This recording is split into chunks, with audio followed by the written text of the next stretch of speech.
You promised you would claim me.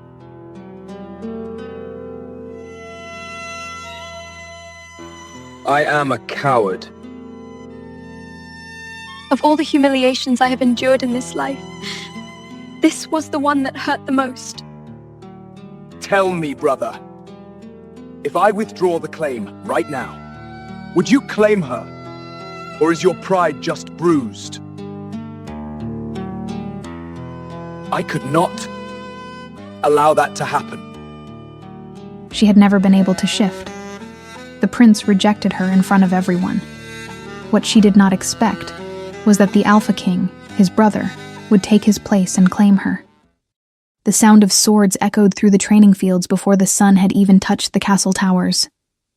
Maya twisted her body, dodging the strike that sliced the air where her neck had been a second earlier, and countered with a precision that drew a surprised grunt from her opponent. The guard stepped back 2 paces, adjusting his stance, his eyes narrowing with something between reluctant respect and irritation.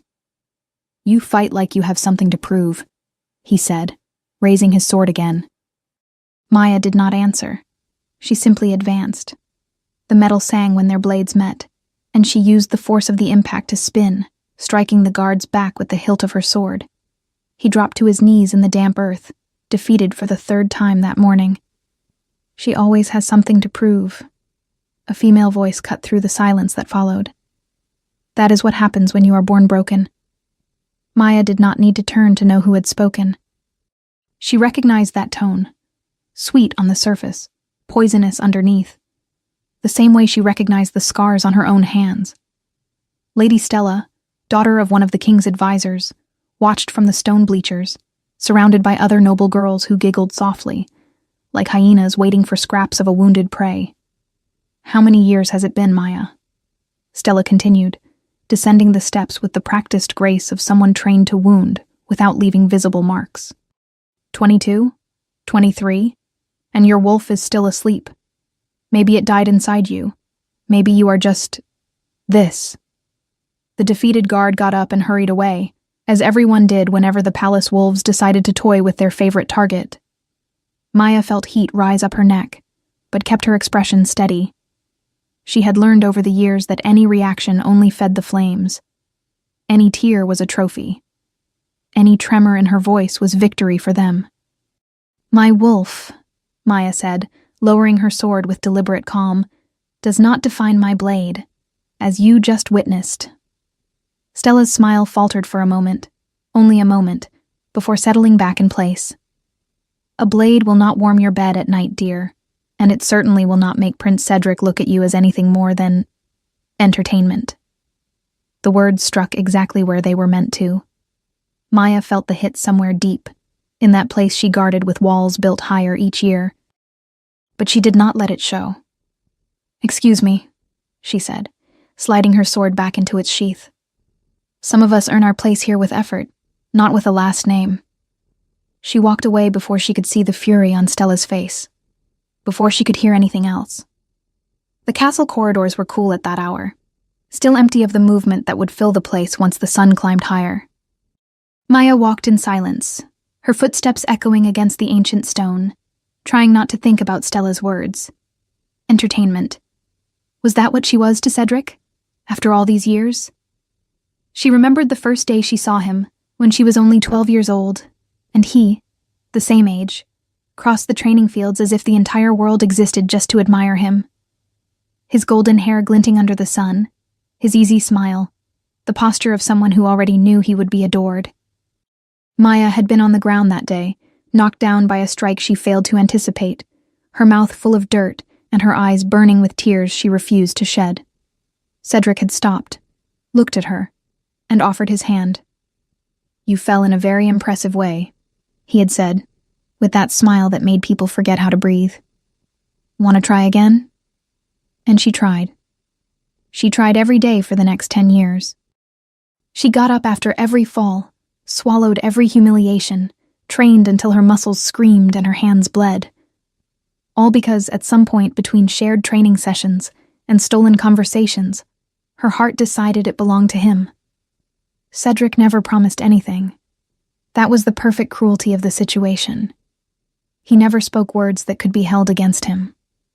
Only glances that lingered a second too long. Casual touches that felt far too intentional to be accidents. Smiles meant only for her in crowded halls. Crumbs. Crumbs she gathered with both hands, convincing herself that one day they would become something whole. You are special, Maya. Different from the others. He said that sometimes, when they were alone in the stables or walking through the gardens after training. And she believed it. How could she not, when his eyes found hers through crowds? When he chose her to sit beside him during informal meals? When he whispered jokes in her ear during boring ceremonies, making her bite her lip to hide a laugh? But Cedric also disappeared. He would vanish for days with other women, return with stories Maya pretended not to hear, and then come back to her as if nothing had happened. As if she were a safe harbor he could always return to, no matter how many storms he chose to face with others. Maya stopped before one of the corridor windows, looking down at the training fields. From there, she could see the soldiers beginning their morning routines, small figures moving in familiar patterns. And then her eyes caught something else. A solitary figure on the highest terrace of the eastern tower. Still, watching. King Kalen. Maya felt something strange run down her spine. Not fear, not exactly, but an acute awareness of being seen. She knew, even from that distance, even without being able to distinguish his features, that his eyes were fixed on her. It was not the first time. Over the years, Maya had noticed Cedric's older brother in unexpected moments. In the training fields, when she thought no one was paying attention. In the corridors, when she carried reports to the commanders. In the gardens, when she helped the old healer gather herbs. Kalen was always there, watching, never approaching. He was everything Cedric was not. Where the prince was light and warmth and easy laughter, the king was shadow and silence, and a gravity that made people straighten their posture instinctively. 7 years older than his brother, Kalen had taken the throne far too young, after their father's early death, and carried the weight of the crown with a seriousness that bordered on absolute. Maya looked away from the tower, her heart beating a little faster than it should. Why is he always watching everything? She pushed the thought aside. She had no time for riddles, not when her own life was already complicated enough. The great hall was decorated with crimson and gold banners when Maya entered that night, feeling out of place in her simple dress among the silks and brocades of the nobility. The celebration honored the return of the warriors from the northern border, a victory that had guaranteed months of peace, and the entire castle seemed to pulse with music, laughter, and the scent of spiced wine. She should have been in the back, with the other servants and lower-ranking soldiers. But Cedric had insisted. "Stay where I can see you," he had said earlier, with that smile that still made her stomach twist. "It's going to be a special night." Maya had no idea what that meant, but hope, that stubborn creature that refused to die, had awakened in her chest. She found a discreet corner near one of the columns, from where she could observe the hall without drawing much attention. The nobles danced in the center, a whirl of colors and elegant movements.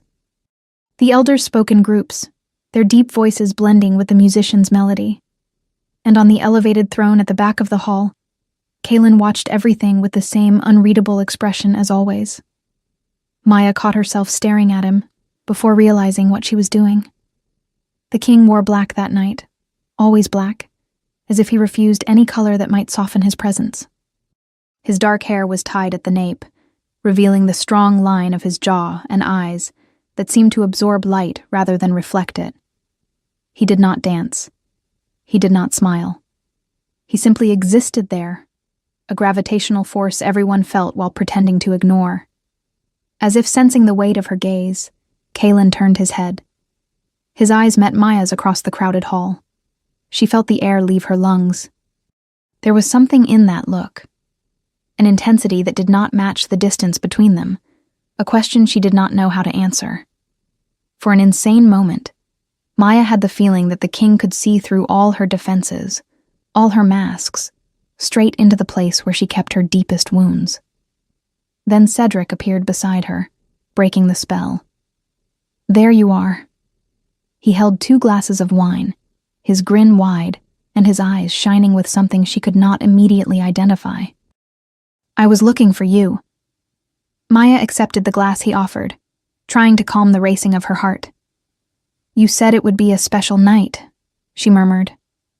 "What did you mean by that?" Cedric took a long sip of wine before answering. There was a flush on his cheeks that revealed this was not his first glass, perhaps not even his third. "The crescent moon ritual," he said, his voice slightly louder than necessary. "It's in 2 weeks." Maya felt her stomach drop. The ritual was the ceremony in which wolves claimed their mates, an ancient tradition, heavy with meaning, that determined alliances and sealed destinies.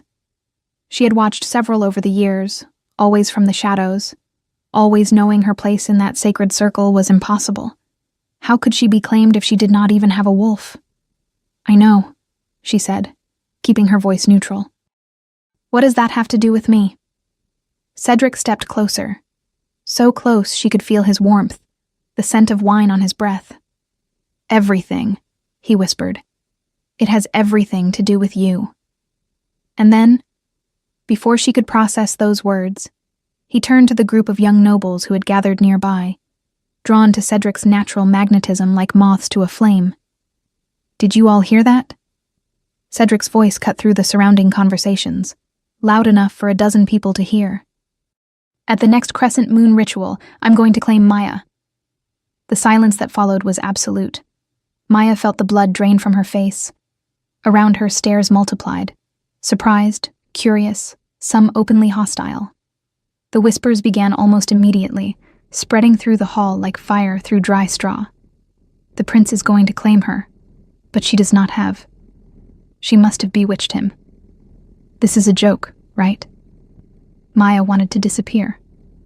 She wanted the floor to open and swallow her whole. But also, and she hated herself for it, she felt hope burst inside her chest like a sunrise. He chose me. After all these years, he finally chose me.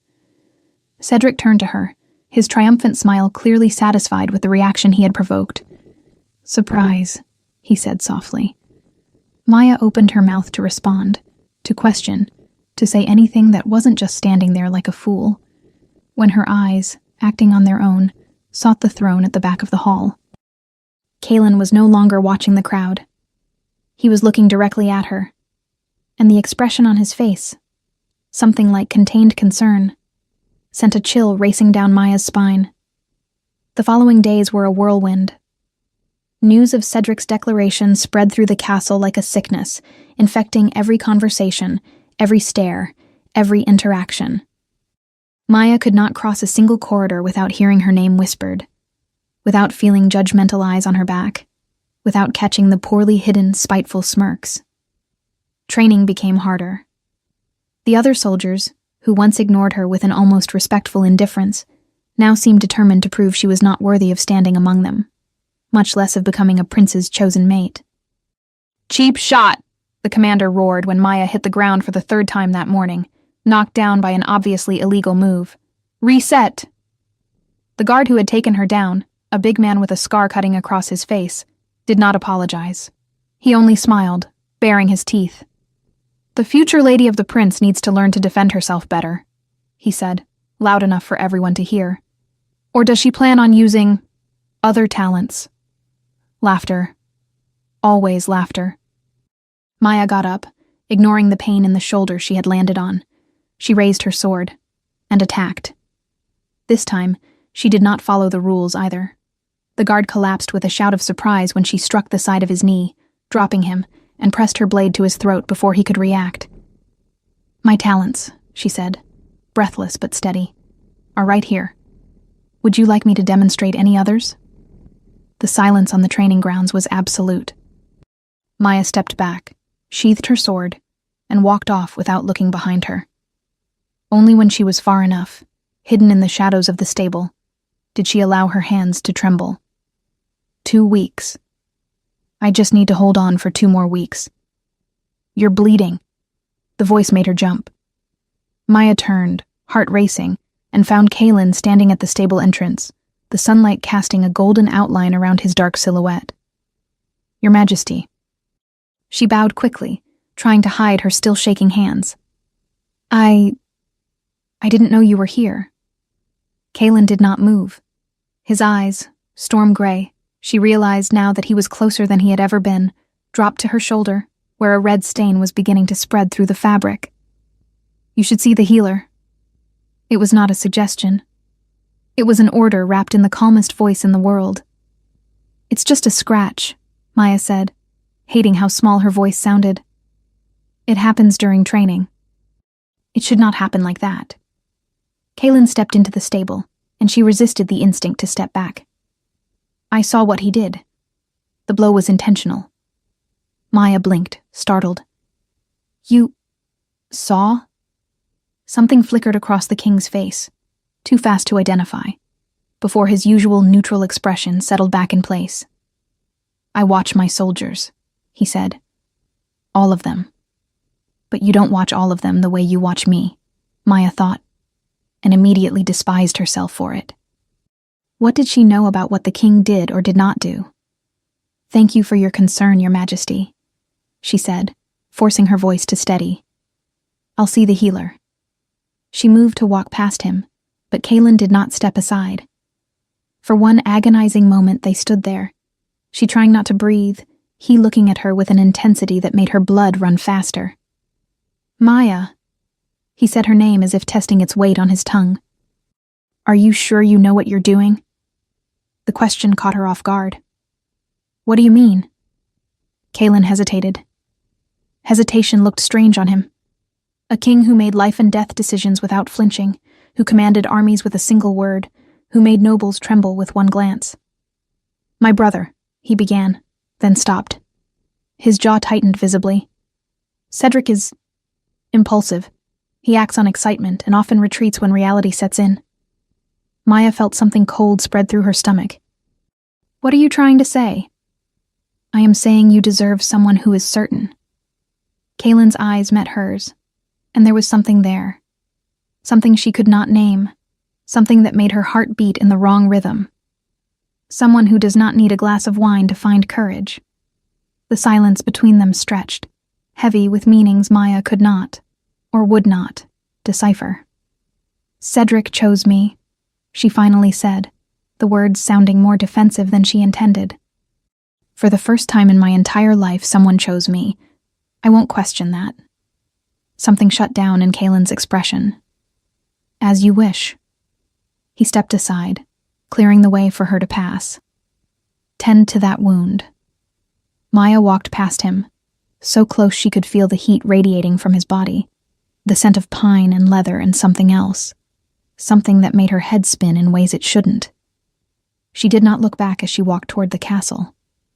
If she had, she would have seen Kalen still standing at the stable entrance, his fists clenched, his eyes following her every step, as if he were battling something far greater than himself. Lady Sarah Valtoria arrived at the castle 3 days before the ritual. Maya saw her first from the gardens, where she was helping old Tomas transplant lavender seedlings. The carriage that entered through the main gates was absurdly elaborate, all polished black wood, with silver details that shone under the sun. The horses pulling it were white as snow.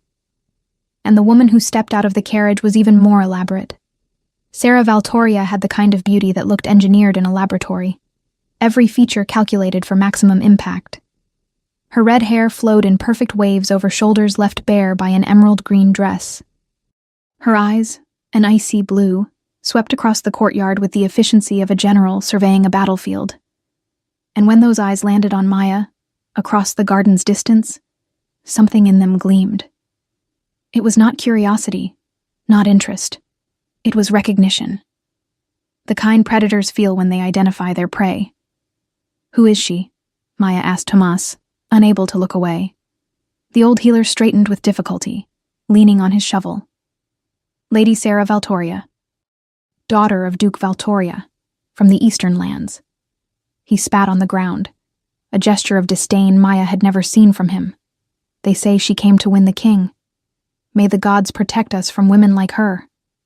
Maya watched as Sarah was greeted by the servants, as her trunks were unloaded, as she walked into the castle with the posture of someone who already considered herself its mistress. At the Crescent Moon Ball, It was tradition for ladies from all lands to come and compete for the chance to be claimed by the king or the prince. Something in her chest tightened. A warning, maybe. A premonition. But she pushed the feeling aside. In 3 days, she would be claimed by Cedric. In 3 days, everything would change. What could a newly arrived noble do in so little time? The answer came faster than Maya expected. At dinner that night, Sarah was seated beside Cedric. Maya, relegated to a secondary table because of court conventions, as if there were conventions for someone who was not officially anything, watched as the redhead laughed at every joke the prince made, touched his arm with practiced familiarity, leaned in to whisper things that made Cedric smile in the same way he used to smile at her. It was not jealousy, Maya told herself. She had no right to feel jealous of something that was not yet hers. But it hurt. Gods. It hurt. "She's good," a voice said beside her. Maya almost dropped her glass of water. She turned and found a young woman she did not recognize. Brown hair pinned in a loose bun, eyes far too sharp for such a young face. "Sorry?" "Lady Sarah," the young woman clarified, sitting beside Maya without asking permission. "She's very good at what she does. She has already destroyed 3 engagements in the eastern lands before coming here.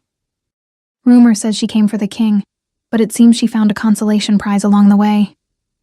Maya returned her gaze to the high table, where Sarah now rested her hand over Cedric's with an intimacy that made Maya's stomach twist. "Who are you?" "Helena, 10th degree cousin of someone important enough for me to be here, but not important enough for anyone to remember my name." She shrugged. "I observe things. That's what invisible people do." "And what have you observed?" Helena tilted her head, studying Maya with a disarming frankness. "That you're about to lose a war you don't even know you're fighting. That Lady Sarah identified you as an obstacle the second she stepped out of that carriage. And that the prince..." She paused, something like pity flickering in her eyes. "The prince has never been very good at resisting things that are shiny and new." Maya swallowed hard. "Cedric promised me." "Cedric promises many things." Helena stood, smoothing her skirts. "The question is, what he keeps." She walked away before Maya could respond, disappearing among the guests as if she had never been there. Maya looked back at the high table. Cedric was laughing at something Sarah had said, his head thrown back, completely absorbed by the redhead's presence. And on the elevated throne, Kaelin watched. Not Sarah. Not Cedric. Her. Maya felt the weight of that gaze like something physical, like hands pressing on her shoulders, like a question she did not know how to answer. "What do you want from me?" The king looked away first, turning his attention to the counselor approaching him. But Maya could still feel the warmth where that gaze had touched, like an invisible mark burning on her skin. The next 3 days were an exercise in torture. Sarah seemed to be everywhere at once, in the gardens when Maya walked to training, in the corridors when she returned to her quarters, at meals taking the place that should have been hers at Cedric's side. The redhead was not openly hostile. She was worse than that. She was sweet, polite. She spoke to Maya with such exaggerated kindness it bordered on insult, always finding subtle ways to highlight everything that set them apart. "What a lovely dress," Sarah said one day, meeting Maya in the corridor. "It is so practical, perfect for someone who spends so much time on the training fields." "Maya, dear, you have to teach me how you manage to train with the men without completely ruining your hands. Mine would be destroyed." "Oh, you are helping the healer again? How dedicated. It is so nice to see someone who knows her place." Every word was a fine cut, almost invisible, but it bled just the same. And Cedric was disappearing. Not physically. He was still there, still appeared at dinners, still smiled at Maya when their eyes met. But there was a new distance, a hesitation where there used to be certainty. He no longer sought her out between events. He did not wait for her after training. He did not whisper jokes in her ear or make her feel like she was the only person in the room. On the eve of the ritual, Maya found him alone in the gardens. "Cedric." He turned, and for a moment, Only a moment, she saw something like guilt flash in his eyes. "Maya." He smiled, but the smile did not reach his eyes. "What are you doing out here so late?" "Looking for you." She stepped closer, trying to ignore the alarm screaming in her chest. "I wanted to talk about tomorrow." Cedric glanced away, running a hand through his hair. "Tomorrow. The ritual," she clarified, unnecessarily. Do you still want to claim me?" The silence that followed was the most honest answer Cedric had given in weeks. "Maya." He sighed, still not looking at her. "Things have gotten complicated." "Complicated how?" "The council is pressuring. My brother is questioning." "You promised." Maya's voice came out steadier than she felt. "In front of everyone. You promised me." "I know." Cedric took a step toward her, his hands raised in a calming gesture. "And I will keep my word. I just need time to sort some things out." "Time? Trust me, Maya." He took her hands in his, and for a second she allowed herself to believe. "I would never let you down. You know that." But she was no longer sure she did. Maya nodded. She let him kiss her forehead, let him leave her there in the garden with a heavy heart and a mind in turmoil. The night of the ritual arrived with a moon so bright it almost looked like day. The great hall had been transformed. Torches burned in stands of ancient iron, casting dancing shadows across the stone walls. The sacred circle was drawn at the center of the marble floor, the ancestral runes glowing with a light of their own that Maya could not explain. The audience, nobles, elders, counselors, formed a ring around it, all in their finest clothes, all waiting. Maya felt like an offering about to be sacrificed. Her dress was simple, white and deep blue, with few adornments, the best she owned. She had braided her dark hair and let it fall down her back, her hands hidden in the folds of the fabric to conceal the trembling she could not control. "You are pale."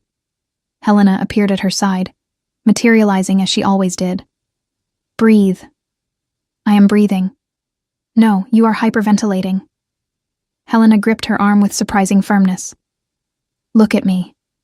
Whatever happens today, you survive. Understood? You have survived worse." Maya wanted to ask how Helena knew what she had survived, but the sound of a gong cut through any conversation. The ritual was beginning. The young wolves were called to the center, one by one, to make their claims. Maya watched as couples formed, some expected, others surprising, each union sealed with a touch of hands and a formal declaration. The applause was polite, the smiles calculated, the entire ceremony a political choreography disguised as tradition. And then, Cedric's name was called. The prince walked to the center of the circle with his usual elegant posture. But Maya could see, because she had known him for too long, the tension in his shoulders, the way his gaze avoided hers. The elder in charge of the ceremony raised his hands. "Prince Cedric, second heir to the throne of Thornwald, have you come to make your claim?" Maya stepped forward. It was what was expected, what everyone expected. She felt the eyes turn toward her, some curious, others openly disdainful. She heard the whispers begin again. Is she really going through with this? The wolfless one? But she kept walking, because she had come too far to turn back now. Cedric saw her approaching, and lowered his head. "This year," his voice came out thin, almost inaudible. "This year I claim no one." The silence that followed was deafening. Maya stopped. Her feet simply stopped. As if her body had received the message before her mind could process it. "Perhaps at the next ritual," Cedric added, still not looking at her. "Perhaps at the next ritual." The words echoed through the hall stripped of sound, bouncing off the walls, off the stunned faces, into Maya's soul, which felt like it was coming apart piece by piece in front of everyone. She had not been rejected. She had not been traded. She had simply been abandoned. Left there, exposed, at the center of a hall full of people who had always known she was not worthy. "You were right," She wanted to scream to every voice that had humiliated her over the years. "You were always right." The whispers started, then the snickers, then the heavy silence of those who watch a tragedy unfold in real time. Maya tried to step back, tried to find the strength to turn around and walk out of that hall with what little dignity she had left. But her body would not obey. She was frozen, rooted to the floor, more exposed than she had ever been in her entire life. And it was in that moment, exactly that moment, when the entire world seemed to be collapsing, that something changed. A movement at the edge of her vision, a figure rising from the ceremonial throne. Kaelin. The king descended the steps of the dais with slow, deliberate strides, each one echoing in the absolute silence that had overtaken the hall. His face was carved stone, but his eyes burned with something Maya could not name. He walked through the sacred circle as if the runes did not exist, as if the rules did not apply to him, and perhaps they did not, because he was the king, and kings made their own rules. He stopped beside Maya, so close she could feel his warmth, the scent of pine and storm and something deeper, something that made every hair on her body stand on end. Kaelin looked at Cedric. The prince visibly paled, stepping back on instinct in the face of his older brother's quiet fury. Then the king turned to the entire hall, to the gaping nobles, to the outraged elders, to Sarah frozen in place, and spoke. His voice was calm, controlled, absolutely devastating. My brother could not claim her. A pause that felt like it lasted an eternity. Because the one who will do it is me. The world exploded into chaos. Maya felt the floor vanish beneath her feet for the second time that night. But this time it was different. This time, there was something holding her. Someone. Kaelin did not touch her. He did not drag her, did not force her, did not treat her like an object to be taken. He simply extended his hand, palm up, fingers open, and waited, offering, respecting, letting her choose. Maya stared at that hand as if it belonged to some otherworldly creature. She looked at the king's face, searching for some explanation, some motive, something that might make sense. She found nothing but certainty. She did not know why she did what she did. Maybe it was desperation, maybe instinct, maybe something deeper, something that had been waiting for this moment for years without her knowing. Her hand found his, and when her skin touched Kaelin's, something inside Maya, something that had been silent, stirred. A warm spark shot through her chest, climbed her throat, made her heart skip a beat. And then it faded, leaving only weak knees and a trail of sensation she could not explain. Maya's eyes widened, her breath caught in her throat. Kaelin watched her with an intensity that seemed intent on unraveling her completely. And somewhere in the shadows of the hall, Sarah Valtoria watched her carefully spun web of schemes crumble before her eyes. The wolfless girl had just been claimed by the king. The silence that followed Kaelin's declaration lasted only 3 heartbeats. After that, chaos. Voices erupted from every corner of the hall, whispers turning into exclamations, into outright protests. The elders rose from their seats, ceremonial robes billowing as they gestured in outrage. The nobles exchanged glances heavy with political calculations, already redrawing alliances in their minds. And at the center of it all, Maya remained motionless, her hand still held by Kaelin's, unable to process what had just happened. "This is an affront to tradition." Elder Morrow's voice cut through the commotion, his wrinkled face twisted in fury. "The king cannot simply... The king can." Kaelin's reply was calm, but carried the weight of 1,000 years of authority. And the king just did. He had not released Maya's hand. She noticed that with strange clarity, as if her mind were clinging to small details so it would not have to face the enormity of what was happening.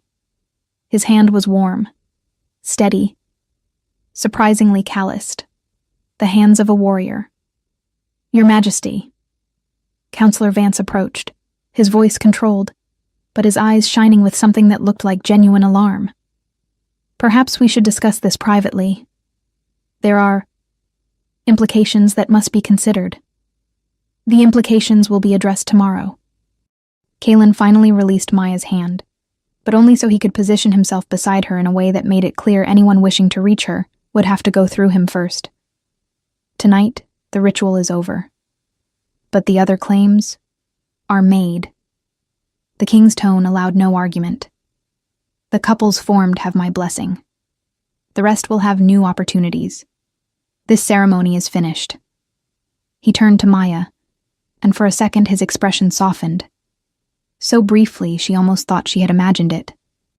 "Come," he said, quietly enough that only she could hear. "You do not need to remain here." Maya wanted to protest, wanted to ask what was happening, why he had done that. But the words refused to come, trapped somewhere between her throat and the knot of emotions twisting inside her chest. So she simply nodded, and let the king guide her out of the hall, past shocked faces and hostile stares. The castle corridors felt different at night. Longer, darker, filled with shadows that moved at the edges of Maya's vision as she followed Kaelin through passages she had never walked before. He moved in silence, his posture rigid, never looking back to check if she followed. Maya wondered whether he regretted it, whether, now that the adrenaline had faded, he was calculating the political cost of what he had done, whether she was just a piece in some game she could not see. "Why did you do this?" The question burned on her tongue, but she did not dare speak it. Not yet. They climbed a spiral staircase that seemed endless, past guards who bowed in silent reverence, walked through an antechamber lined with ancient tapestries depicting battles and conquests. Then Kaelin stopped before a set of double doors made of dark oak, adorned with the royal crest.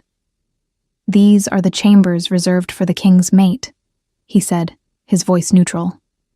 "You will stay here." "I don't..." She swallowed hard, forcing the words out. "I do not understand what is happening." Kaelin did not answer immediately. Instead, he pushed the doors open, revealing a set of rooms that stole Maya's breath. The space was vast, a sitting area with velvet armchairs and a crackling fireplace, a study lined with shelves of books, and through a half-open door, she could glimpse a huge bed covered in white linens. Tall windows overlooked the castle gardens, and moonlight streamed through them in beams that made everything look unreal, like a dream she might wake from at any moment. "Come in," Kaelin said.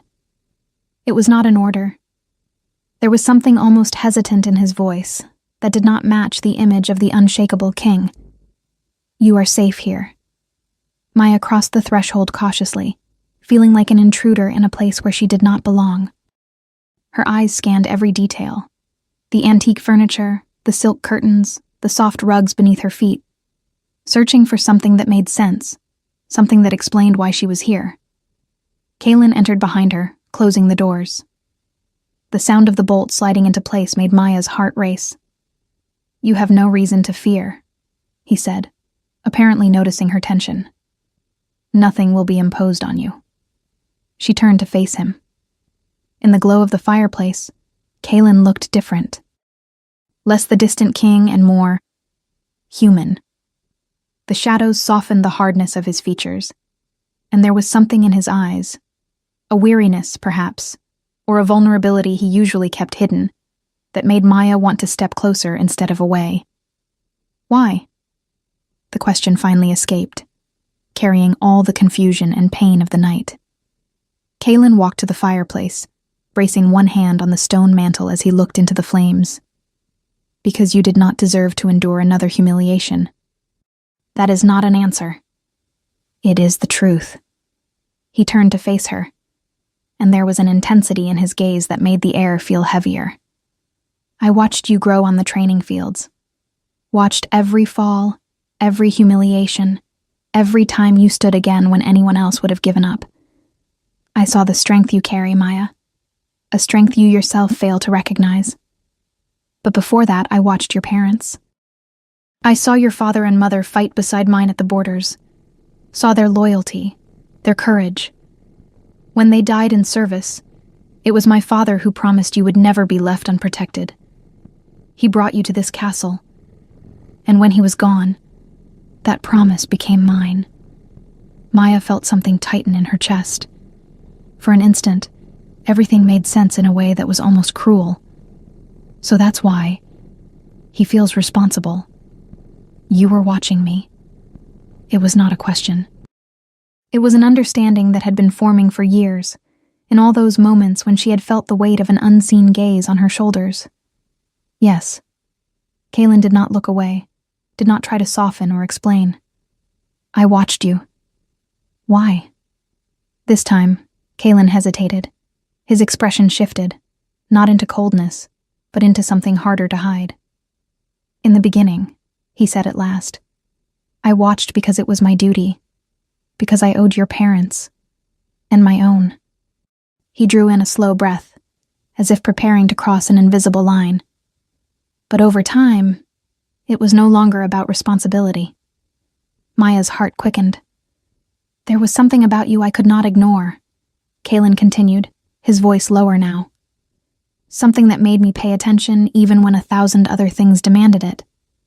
I tried to convince myself it was just admiration, respect for your determination.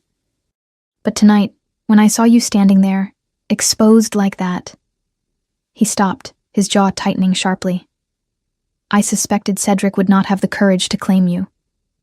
I suspected you would be humiliated again, and I could not allow that. Maya held her breath. My instinct would not allow me to leave you alone in that shame, he finished, every word slow and heavy.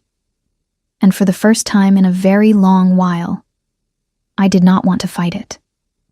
Maya did not know what to say. A mix of relief, shock, and something she did not yet dare to name washed through her entire body. And now? She asked, her voice barely above a whisper. What happens now? Kaylin studied her for a long moment. Now you rest. Tomorrow there will be time for explanations, for facing the council, for dealing with the consequences of what I've done. He walked toward the door leading to another section of the chambers. His own rooms, Maya realized with a jolt. You will sleep here. Maya felt her cheeks warm. You do not expect me to... No. His answer came quickly, almost abruptly. I expect nothing from you, Maya. If there is ever a future between us, it will be by your choice, not by duty or tradition. He opened the door and disappeared down the quiet corridor, leaving the room far too big, far too empty. And Maya, small before all that was changing too fast. She stood in the middle of the chamber, her heart pounding as if trying to escape. She went to the window as if seeking air, light, answers. The moon bathed the gardens in a cold glow, but inside her there was only warmth, a warmth that made no sense. Hours earlier, maybe minutes, maybe a lifetime, she had been tense, anxious, waiting for Cedric to finally claim her. The prince she thought she loved, the future she thought she wanted. But now she stood there with trembling hands, and she could not stop replaying the moment Kaylin extended his hand to her. His touch, his gaze, his courage, his certainty. Since that touch during the ritual, something inside her had shifted. It was not just a spark. It was as if a muscle she had never known existed had awakened, as if some ancient echo had answered his call before she even thought. What is happening to me? The question rose not as panic, but as dizziness. Her world was turning upside down, and for the first time, she did not know what she felt, did not even know who she was becoming. Hours ago, she feared losing Cedric. Now she feared remembering the king too well. Maya rested her forehead against the window, struggling to steady her breath. The future was a fog before her, uncertain, unpredictable, completely off the path she had imagined for years. And strangely, it was not fear she felt. It was something far more dangerous. The sun had barely risen when the knocks at the door yanked her out of a restless sleep. Maya shot to her feet, disoriented for a moment to find herself in silk sheets instead of the thin mattress of her old quarters. My lady? A female voice came from the other side of the door. The king requests your presence at breakfast. Maya looked down at the wrinkled dress she still wore, and almost laughed at the absurdity of it all. "One moment," she managed to say. When she opened the door, she found a round-faced maid with curious eyes, balancing a tray with water, towels, and what looked like a new dress. "I am Marta," the woman said, stepping inside without waiting for an invitation. "I have been assigned to serve you from today on." She set the tray on a table and held up the dress, a dark green fabric, simple in cut but clearly luxurious. "This was sent from the royal wing. The king thought you might like to change before going down." Maya took the dress, feeling the softness of the fabric between her fingers. The king thought. It was strange. Cedric had never thought about such things. He had never cared whether she had anything to wear, whether she was comfortable, whether she needed anything. He simply assumed she would be there whenever he wanted. "The council is already assembled," Marta went on, helping Maya remove the dress from the night before. "They say the discussion started before dawn. The elders are furious." "Can you tell me what they are saying?" Marta hesitated, her fingers pausing on the ties of the new dress. "I do not know if I should." "Please." Maya turned to face her. "I would rather know what awaits me." The maid bit her lip, clearly torn between caution and some budding sympathy. "They say the king has gone mad," she said at last, lowering her voice as if the walls could hear. "That choosing a woman without a wolf is an insult to the royal lineage. Some counselors are demanding that the claim be annulled. Others say that is impossible once it has been made before the sacred circle." Maya felt her stomach drop. "And Prince Cedric?" Something flickered across Marta's face. Pity, perhaps, or discomfort. "The prince withdrew to his chambers after the ritual. They say he has not left since." "Serves him right," part of Maya wanted to say. But another part, the part that had loved Cedric for years, that still carried the marks of that love like invisible scars, felt a stab of something that refused to become anger. The hall where the royal breakfast was served lay in the eastern wing of the castle.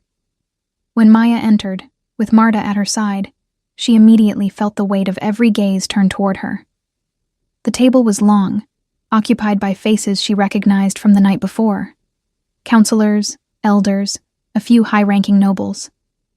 And at the head of the table, Kaelin. The king rose when she walked in. The gesture was small, almost subtle, but Maya saw the surprise flash across the faces around the table. Kings did not stand for anyone. "Maya." He indicated the chair at his right, the place of honor, traditionally reserved for the consort. "Sit." She walked to the chair on legs that did not seem to belong to her, acutely aware of every gaze tracking her, every whisper dying on lips as she passed. When she sat, she could see the faces more clearly. Counselor Vance with his calculating expression, Elder Morrow still red with indignation, and Sarah Valtoria. The redhead sat on the opposite side of the table, flawless in an ivory dress that made her look like a bride. Her eyes met Maya's, and the smile that curved her lips was as sweet as poison. "Maya, dear." Sarah's voice sliced through the tense silence. "What a charming dress. Green looks so good on you. It suits your origins." Maya opened her mouth to respond, but Kaelin was faster. "Lady Sarah." The king's voice was ice. "As I understand it, you came to this castle as a guest. Guests uphold certain courtesies, especially toward those who hold places of honor at the royal table." Sarah's smile faltered. "Your Majesty, I was only nothing." Kaelin did not raise his voice, but something in his tone made even the oldest counselors straighten in their seats. "Maya is mine. I chose her. Any disrespect toward her is a direct insult to the king. I trust that is clear." The silence that followed was so thick Maya could have cut it with a knife. Sarah lowered her eyes to her plate, her cheeks flushed red. Maya felt a flicker of satisfaction that she immediately tried to suppress. This was not the time for small revenges. "Your Majesty." Counselor Vance cleared his throat, seizing the pause to reclaim control of the conversation. "We must address the implications of last night. The council has Concerns. Concerns. Kaelin repeated the word as if dissecting it. And what would those be?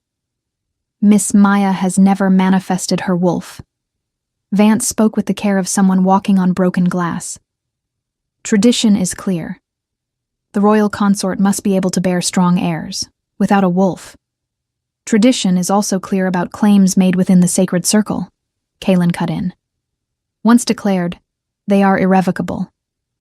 Or is the council suggesting that I break ancestral oaths? Vance paled. No, Your Majesty, we merely... Then the matter is settled. Kaelin took a sip from his goblet with a calm that contrasted sharply with the tension in the room. Maya will have every protection and privilege this position grants. Anyone who questions that is questioning my authority as king. Maya watched the exchange, barely able to believe what she was witnessing. Kaelin, the distant king, the quiet ruler she had spent years admiring from afar, was defending her before the entire council. Publicly. Without hesitation. It was more than Cedric had ever done.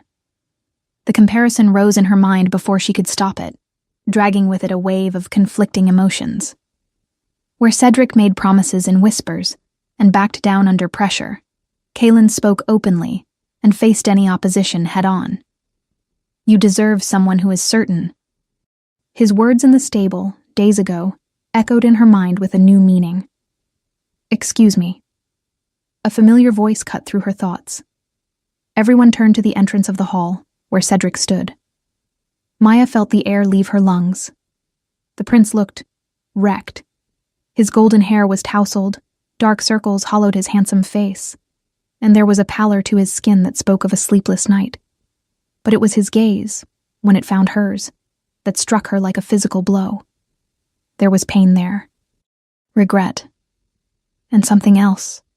Something that looked dangerously like desperation. Cedric.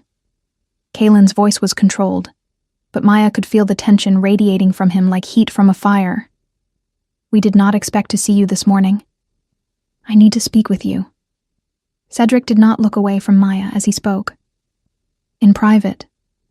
Whatever you have to say can be said here. It cannot. The prince finally turned to his brother, and there was a challenge in his stance Maya had never seen before. Unless you want the entire court to hear what I think about what happened last night. The silence was absolute. Kaelin rose slowly, the movement loaded with a controlled tension that made the muscles in his shoulders look carved from stone. Very well. He turned to Maya, and for a second his expression softened. Finish your breakfast. Marta will stay with you. Then he walked toward Cedric, passing his brother without so much as a glance, expecting the prince to follow him out of the hall. Maya watched the two of them disappear through the doors, her heart beating in an uneven rhythm. Well? Sarah broke the silence, the poisonous smile back on her lips. This promises to be interesting. Maya did not answer.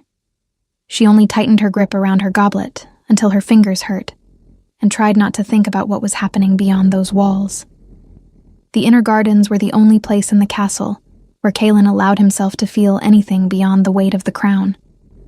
The rose bushes his mother had planted decades earlier still bloomed there, a reminder of simpler times, back when he had been just a boy who dreamed of becoming a knight instead of a king. But today, even the roses seemed unable to soothe the storm inside his chest. You've gone insane. Cedric's voice cut through the silence the moment the garden doors closed behind them. It's the only explanation. Kaelin did not turn around. He kept his gaze fixed on the flowers, his hands clasped behind his back. Insane for doing what you did not have the courage to do? I was going to claim her. Was going to? Kaelin finally turned, and there was something dangerous in his eyes that made Cedric step back. Because from what I saw last night, you left her exposed in front of the entire court. You humiliated her in a way no decent man would, and no prince should. I didn't. Things got complicated. Cedric ran a hand through his hair in a frustrated gesture Kaelin knew far too well. Sarah showed up. The council started pressuring me, and I needed time to... To what? Decide whether Maya was convenient enough for you? That's not what happened. That is exactly what happened. Kaelin took a step toward his brother, and though he didn't raise his voice, his presence seemed to fill the entire space. You spent years keeping Maya close, offering scraps of affection to keep her waiting, without ever having the decency to be honest about what you actually wanted. And when the moment finally came to stand by your words, you backed down, as you always do. Cedric's face drained of color. You don't know what you're talking about. I know better than you think. Something old stirred in Kaelin's chest. A frustration built over years of watching his brother toy with Maya's feelings as if they were disposable trinkets. I saw it, Cedric. I saw every time you went to her when you were bored and ignored her the moment something more exciting appeared. I saw how she waited for you, how she believed your empty promises, and I saw the look on her face last night when you abandoned her. Do you really think that's what our father would have wanted? I didn't abandon her, I just needed more time. Time for what? To decide whether Sarah's blue eyes were worth more than years of loyalty? Kaelin shook his head, something between disappointment and sadness flickering in his eyes. Maya deserves someone who is certain of her. You never were. Cedric stayed silent for a long moment. When he finally spoke again, his voice was lower, weighted with an emotion Kaelin couldn't immediately identify. And you are? Certain of her? The question hit Kaelin somewhere he wasn't expecting. What are you trying to say? I'm saying that you appeared out of nowhere and claimed her in front of everyone. Cedric stepped closer, accusation sharpening his features. You, who never showed interest in anyone. You, who rejected every potential match the council presented. Suddenly, Maya is important enough for you to cause a political scandal? Kaelin felt his jaw tighten. That is none of your concern. None of my concern? Cedric let out a bitter laugh devoid of humor. You took the woman I intended to claim and say it's none of my concern. You lost her the moment you left her standing alone in that circle. Kaelin's voice was sharp as a blade. I did not take her from you, Cedric. You threw her away. The silence that followed was heavier than anger. There was pain there, too. The pain of two brothers who had somehow become rivals over something neither fully understood. Do you love her? Cedric's question came out almost as a whisper. Kaelin did not answer right away. The truth was, he didn't know. What he felt for Maya was confusing. A heavy silence stretched between them before Kaelin finally spoke. I respect her. I admire her strength. And our father protected her because he owed that to her parents. The silence grew even thicker before Kaelin continued. We inherited that promise, Cedric. His voice was low, but firm as steel. But you failed, and I had to repair the damage. Cedric studied his brother for a long moment, something indefinable crossing his gaze. You've always been like this. Cedric's voice emerged low, trembling with fury, as if every word scraped against something raw. The perfect son. The exemplary prince, the unshakable king. He stepped forward, his chest rising and falling in uneven breaths.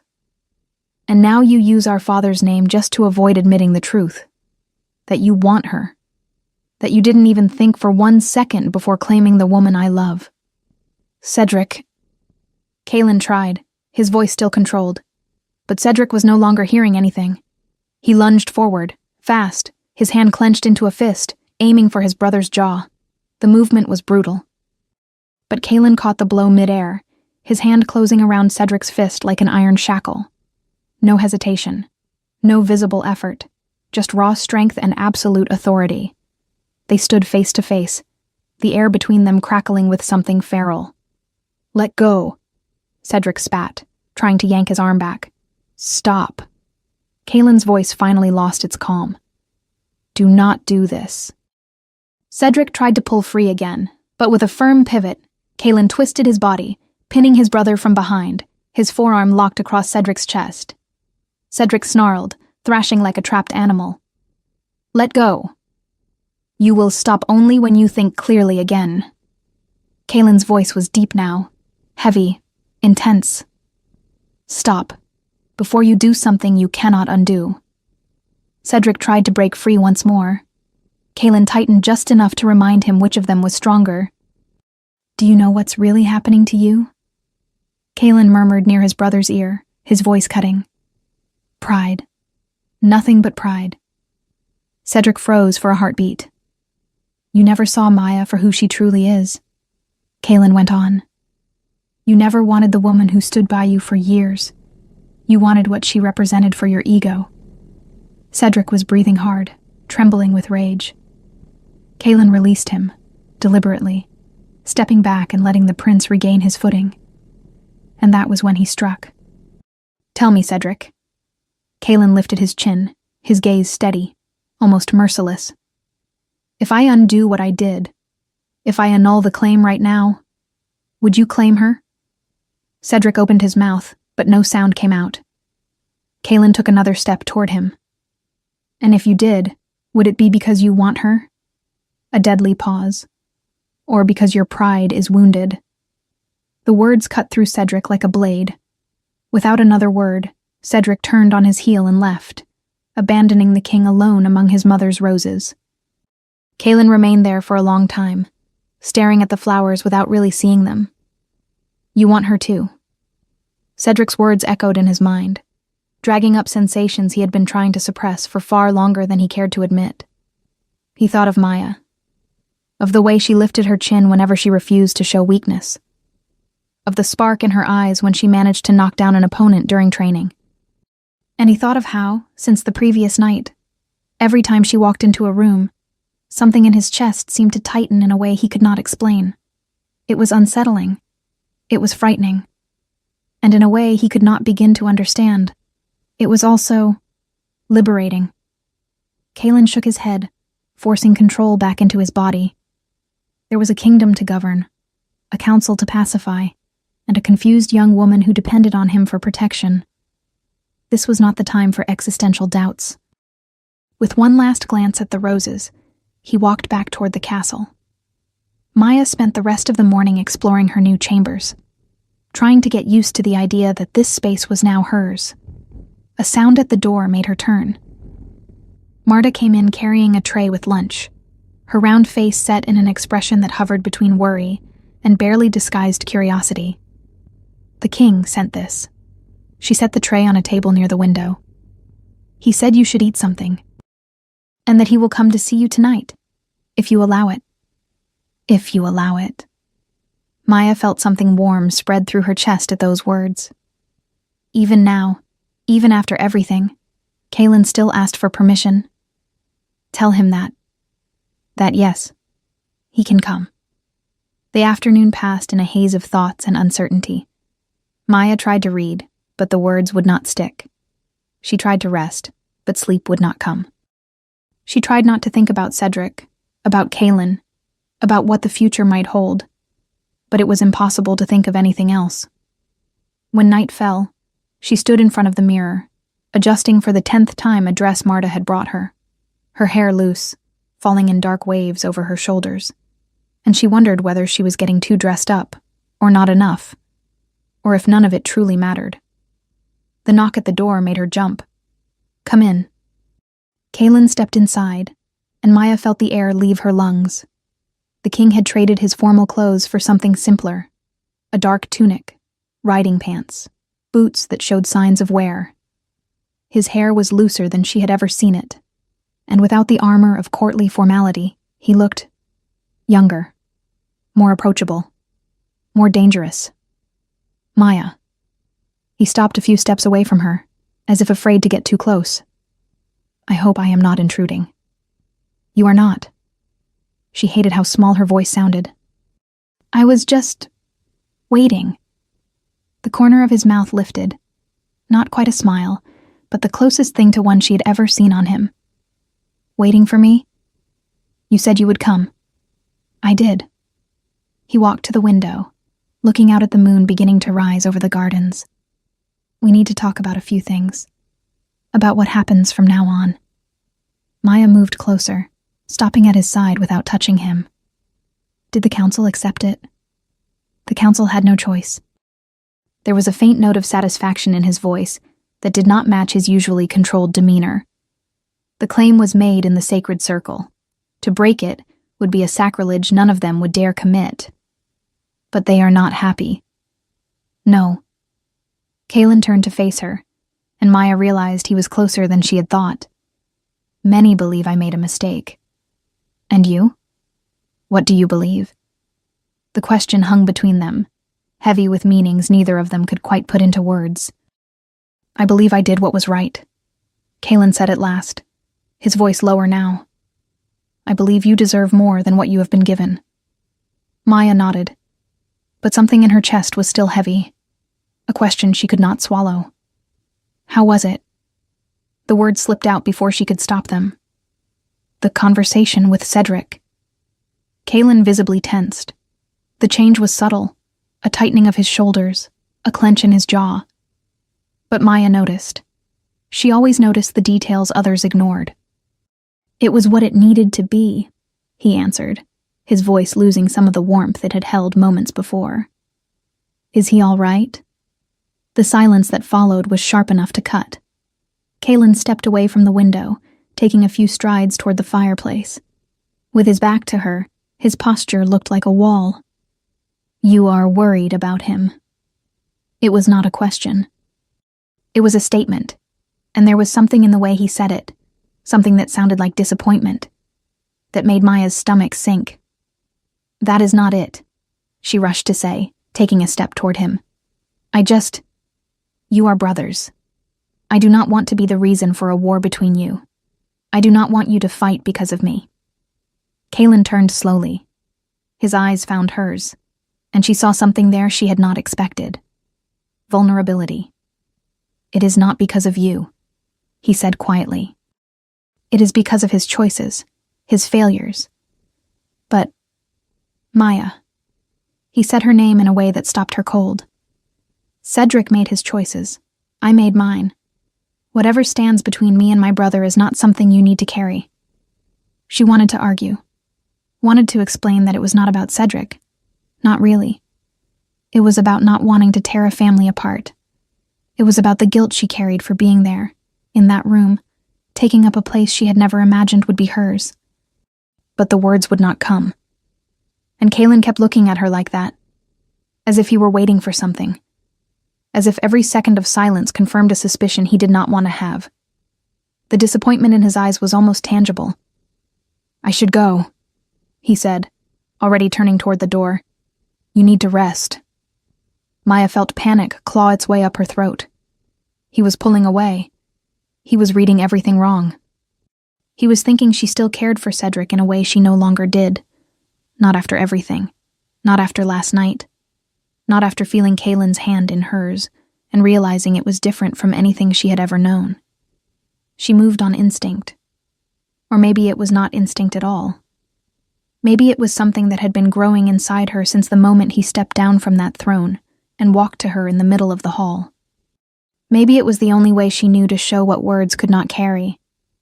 Maya crossed the distance between them in 3 steps.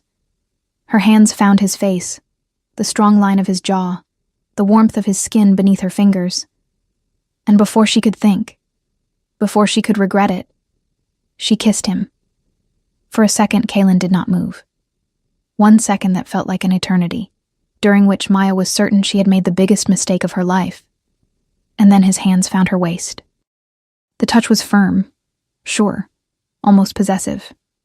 He pulled her closer, erasing any space that still existed between them, and answered the kiss with an intensity that stole the breath from her lungs. It was not a gentle kiss. It was not careful or hesitant. It felt as though Kaelin had spent years holding something back that had finally found a way out, a hunger he had not known he carried until that moment. Maya felt her back hit the wall, felt his body pressed against hers, felt his warmth surround her completely. Kaelin's hands tightened on her waist, then slid up her back, then down again, as if he could not decide where to touch her first.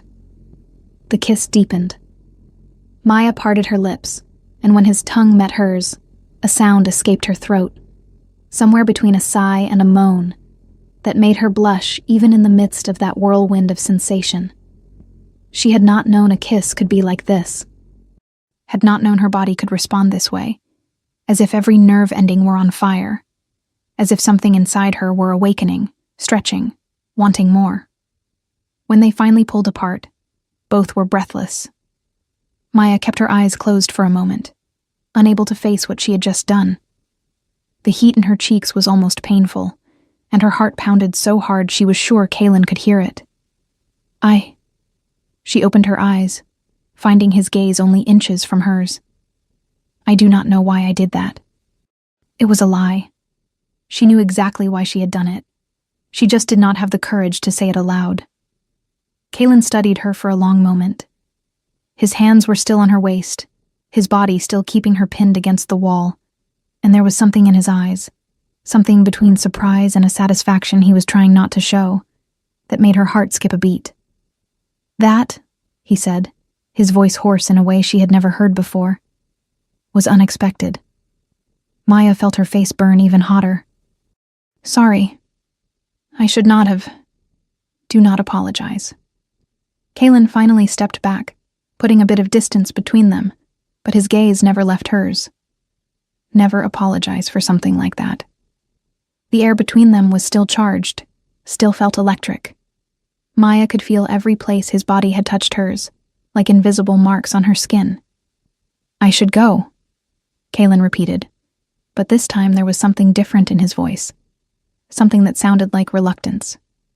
You need to rest. And I need to think. He walked to the door, but stopped before opening it. Maya. She lifted her eyes. This does not change anything of what I said before. He looked at her over his shoulder, and there was an intensity in his gaze that made her hold her breath. If there is something between us, it will be by your choice. Not because of impulse, not out of gratitude, not out of confusion. And then he was gone, leaving her alone with her heart racing and her lips still burning. Maya leaned back against the wall, sliding down until she was sitting on the floor. Her legs would not hold her anymore. What did I do? She brushed her fingers over her own lips, still feeling the ghost of his kiss. And why do I want to do it again? The weeks that followed were an exercise in confusion and discovery. Maya was slowly adapting to her new life, to the luxurious chambers, the meals at the royal table, the stairs that followed her through every corner of the castle. Some things had improved. No one dared insult her openly anymore, not with the king's protection hanging over her like an invisible shield. Others had grown worse. The whispers were now more cautious, more poisonous, loaded with resentment that used to be expressed through public humiliation. And then there was Cedric. The prince hadn't sought her out once since that morning in the hall. He didn't try to talk, didn't send notes, didn't show up in places she used to frequent.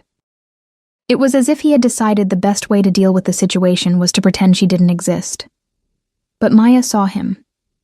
She saw him walking through the corridors with Lady Sarah at his side, the two speaking in low voices, heads tilted toward each other. She saw them strolling through the gardens, Sarah's hand resting lightly on his arm as she laughed at something he had said. She saw during meals, when Cedric's eyes found hers across the table, a flicker of something that looked like regret, before turning back to the redhead beside him. It was strange. Weeks ago, that sight would have destroyed her. It would have ripped pieces of her heart out and scattered them on the floor for others to step on. But now she felt only a distant emptiness, like looking at an old scar and remembering that it once hurt. What kept her awake at night was not Cedric. It was the kiss. It was the way Kaelin looked at her during meals, quick, discreet, but loaded with something that made her blood rush. It was the way he always found an excuse to be near her. In the gardens when she read, in the corridors when she returned from training, in the council meetings where a seat was now reserved for her. It was how, sometimes, when no one was looking, he touched her hand for a second. Just a second. As if he needed to confirm she was real. They had not kissed again. Kaelin kept a respectful distance, honoring the words he had spoken that night. But Maya could feel the tension between them growing, like a rope stretched to its limit. Every shared glance, every accidental touch, every quiet moment added more pressure to something that would inevitably snap. And there was something else. Something Maya couldn't explain. In recent days, her body had begun to change. Not physically. At least not in a visible way. But there were new sensations, strange and unsettling. Her senses felt sharper. She could hear conversations at distances she shouldn't be able to. She could pick up scents she had never noticed before. She could feel presences before seeing them. And then there were the dreams. Every night she dreamed of dark forests and full moons. She dreamed of running on 4 legs, the wind in her fur, the earth beneath her claws. She dreamed of a massive wolf with silver eyes running beside her, and she woke with her heart racing and a strange sense of loss she couldn't explain. On the 3rd week after the ritual, Maya woke in the middle of the night certain something was wrong. Not wrong. Exactly. Different. Her body burned. Not with pain. With heat. A heat that seemed to rise from deep within, from a place she couldn't name. Her skin felt sensitive. Every brush of the sheets amplified 1,000 times. And there was something else. A presence inside her. Ancient and powerful. Stirring. Awakening. Pushing to the surface. Maya sat up. Heart hammering. What is happening to me? She stood on shaky legs and walked to the window. The moon was almost full, spilling its silver light across the castle gardens. And when Maya looked at it, truly looked, she felt something inside her respond. Like a call. A recognition. As if the moon were speaking directly to a part of her that had always been asleep. The door opened behind her. Maya turned and found Kaelin standing in the doorway. He wore sleep clothes, his hair tousled, his expression a mixture of worry and something far more intense. His eyes, glowing faintly in the darkness, swept over her, as if searching for wounds only he could sense. I felt you wake. His voice was rough. My wolf. He knew, before I was fully conscious. Maya couldn't speak. The heat inside her was rising, and now that Kaelin was there, now that she could feel his presence, his scent, the energy radiating from him. Everything was sharper, stronger, overwhelming. What is happening to me? She whispered, broken. Kaelin approached slowly, each step deliberate, as if walking toward something precious and fragile. Your wolf, he said, stopping a few steps from her. She's waking up. Finally. Maya's knees buckled, and Kaelin caught her before she hit the floor, his arms wrapping around her with a strength that was both protective and possessive. I don't understand, she managed, gripping his shoulders like they were the only solid thing left. Why now? After so many years? Kaelin guided her back to the bed, helping her sit. He knelt in front of her, holding her hands between his. And there was something in his eyes, something almost reverent, that made her chest tighten. Some wolves need a catalyst to awaken, he explained softly. Something that triggers the deepest instinct. A threat. A trauma. He paused, his thumbs tracing circles on her palms. Or a bond. A bond? Kaelin didn't answer right away.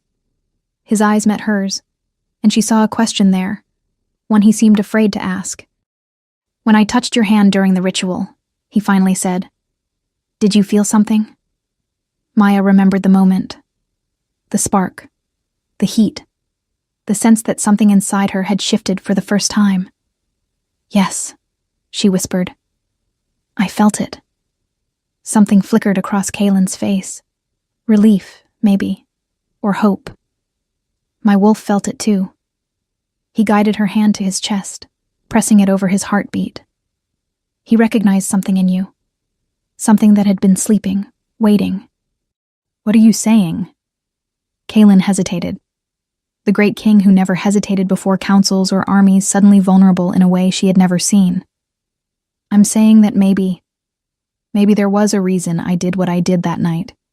A reason beyond protection, beyond duty. He swallowed. I'm saying my wolf may have recognized his mate before either of us understood it. Maya felt the world stop. Mate. The word echoed through her mind, heavy with meaning she could barely process. Mates were legends, stories told to children about souls destined to find each other, about bonds that transcended choice or logic. She had never believed in them, How could she, when she didn't even have a wolf? But now, a wave of heat tore through her, more intense than anything before. Maya arched back, a sound escaping her throat, half gasp, half moan, as something inside her, something huge and ancient, finally began to break free. "Kaelin," she panted, gripping his arms. He held her, one hand on her back, the other at her nape, anchoring her as her body was overtaken by waves of transformation. "Don't fight it," he whispered against her ear. "Let it happen." Maya closed her eyes and surrendered. Pain came first, a pain that felt like her bones, muscles, and cells were being reshaped from the inside out. She screamed, or maybe she howled. She couldn't tell the difference. The world dissolved into heat, pressure, expansion. And then, as suddenly as it began, it ended. Maya opened her eyes. Everything was different. Colors sharper, sounds clearer, scents layered and intense. She could hear Kaelin's heartbeat, fast, too fast, and she could smell him in a way she never had before. She looked down and saw paws where hands should be. Black fur, midnight dark, claws glinting under the moonlight. I shifted. The thought came with startling clarity, and with it came another presence, distinct yet part of her. Her wolf. Awake at last. Maya, or the wolf she had become, lifted her head and met Kaelin's gaze. The king knelt before her, his eyes glowing gold, his own wolf pushing dangerously close to the surface. "You're beautiful," he whispered. "More than I ever imagined." Maya's wolf stepped forward and touched her nose to his cheek, an instinctive, intimate gesture that made Kaelin close his eyes with a shaky breath. And then she smelled it. The scent hit her with the force of lightning, familiar and impossibly right, like coming home after a lifetime away. Her wolf recognized it instantly, and the truth crashed through her. Mate. Kaelin was her mate. He always had been. She just couldn't know until her wolf awakened. The shift back was almost as quick as the first. In seconds, Maya was human again, naked and trembling on the floor, tears streaming down her face. Whether from joy or shock, she couldn't tell. Kaelin wrapped her in a blanket and pulled her into his arms. He was shaking too. She could feel it, as if he were barely holding himself together. "You felt it," he said, voice hoarse. "You know?" Maya looked up at him, the man who had watched her from a distance for years, the king who had risked everything to protect her, the mate she never knew she had. "Why didn't you tell me?" she whispered. "I wasn't sure." Kaelin brushed a strand of hair from her face, the gentleness making her chest ache. "My wolf suspected, but without your wolf awake, there was no way to know. No way to confirm the bond. And now?" Kaelin looked into her eyes, and she saw everything he had hidden for years. The longing, the hope, the fear of losing her before he ever had her. "Now," he murmured, lowering his forehead to hers. "I can't wait anymore. I want you." Kaelin closed his eyes with a sound that was almost a groan. "Maya, kiss me," she breathed. "Kiss me the way you wanted to all those times you watched from afar." And he kissed her. It wasn't like the first kiss. That one had been impulse, surprise, an unplanned explosion. This one was different, intentional, deliberate. A wordless declaration. Kaelin kissed her as if she were the most precious thing in the world. His hands framed her face, reverent, making her eyes burn. His lips moved against hers with slow, torturous care, savoring every second, every breath, every sound she made. When he pulled back, they were both breathless. "Are you sure?" he asked, voice so rough it was nearly unrecognizable. "Because if we keep going, I don't know if I'll be able to stop," Maya answered by pulling him back to her. What followed was fire and softness, intensity and tenderness. Kaelin touched her as if learning every inch of her skin, memorizing every curve, every sigh, every place that made her arch beneath him. And Maya discovered her body knew exactly how to respond, as if this dance had always been written inside her, waiting for the right partner. When they finally joined, Maya felt the bond complete itself. It was like a silent explosion in her chest, a final, irrevocable recognition. She could feel Kaelin not just with her body, but with her soul. She felt his emotions, his pleasure, the overwhelming love he had carried for years without knowing where to put it. Mate. The word echoed between them, unspoken, but undeniable. And when Maya finally let herself fall into pleasure's abyss, she took Kaelin with her, the two of them losing themselves in each other, the way they had always been destined to. Maya woke with the first rays of sunlight slipping through the window. For a moment, she was disoriented. Where was she? Why did her body ache in that strange but not unpleasant way? Why was there a warm weight resting around her waist? Then the memory returned. The awakening, the shift, the bond. Kaelin. She turned slowly and found the king asleep beside her. In the morning light, he looked younger, softer. The lines of worry that usually marked his face had vanished, and there was a faint ghost of a smile on his lips that made Maya's heart tighten. My mate. The thought still felt surreal. She, Maya, the woman without a wolf, the one everyone despised, was the king's destined mate. As if he felt the weight of her gaze, Kaelin opened his eyes. For a second he seemed just as disoriented as she had been. Then his eyes found hers, and a smile, a real smile, rare and precious, lit his face. "Good morning," he said, his voice rough with sleep. "Good morning."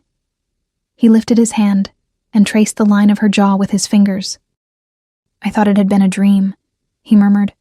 "The best dream I've ever had." Maya felt heat bloom across her face. "It wasn't a dream." "No." His eyes darkened with something she now recognized. Desire, yes, but also something deeper. "It wasn't."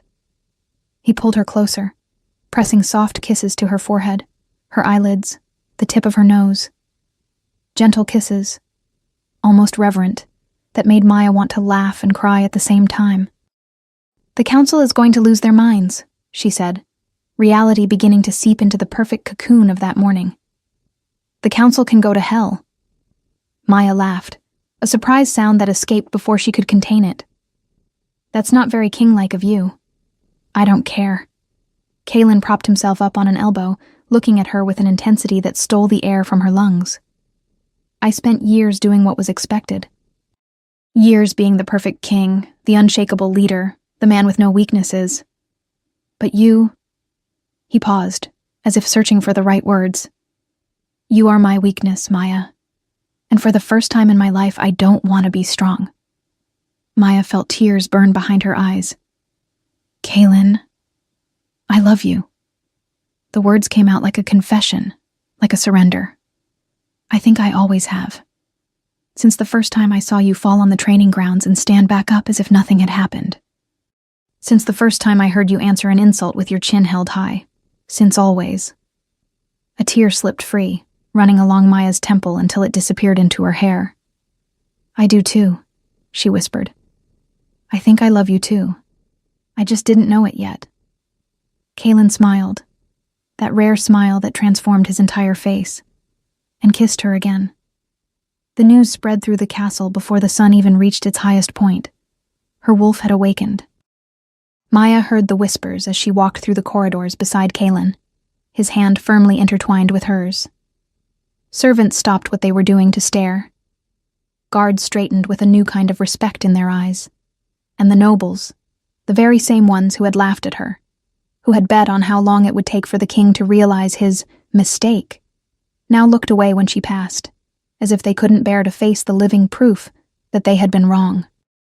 "You're trembling," Kaelin murmured, tightening his hold on her hand. "I'm nervous." "You don't have to be."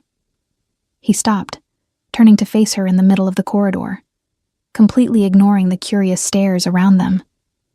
"You're not the same person who walked into that hall weeks ago. You know that, don't you?" Maya wanted to believe him, wanted to feel the certainty he seemed to have in her.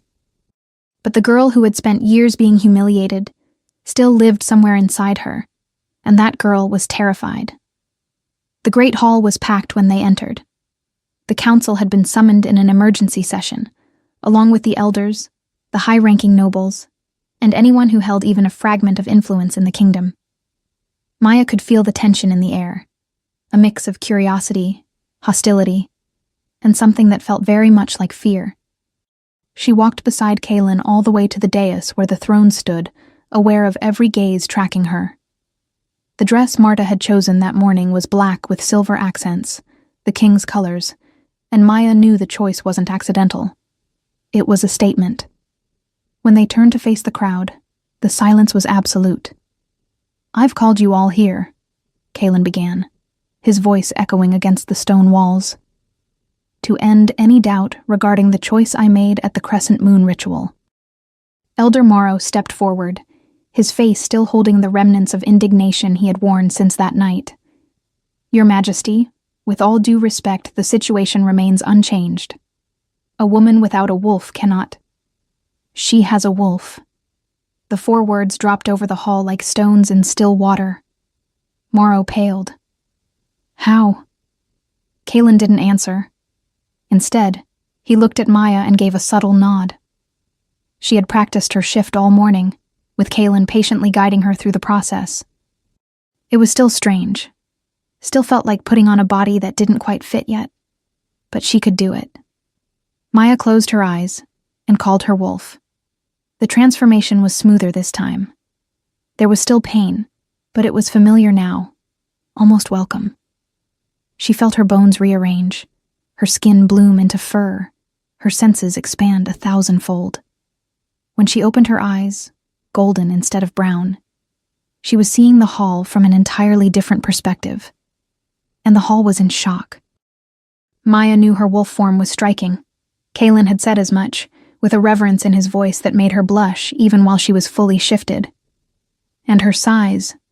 She was larger than any she-wolf she had ever seen, nearly as big as the most imposing alpha males. But it wasn't her size that made the entire hall hold its breath. The old sage who had arrived at the castle weeks earlier, the one who had asked for an audience with Kaelin and said, "Your choice may have been wiser than you realize," stepped forward with wide eyes. "Ancient blood," he whispered, but in the silence of the hall, everyone heard it. "By the gods, she carries ancient blood." The murmur that followed rolled through the hall like a wave. Ancient blood. Ancestral lineage. Maya didn't fully understand what it meant, but she could see on the elders' faces that it was something monumental, something that changed everything.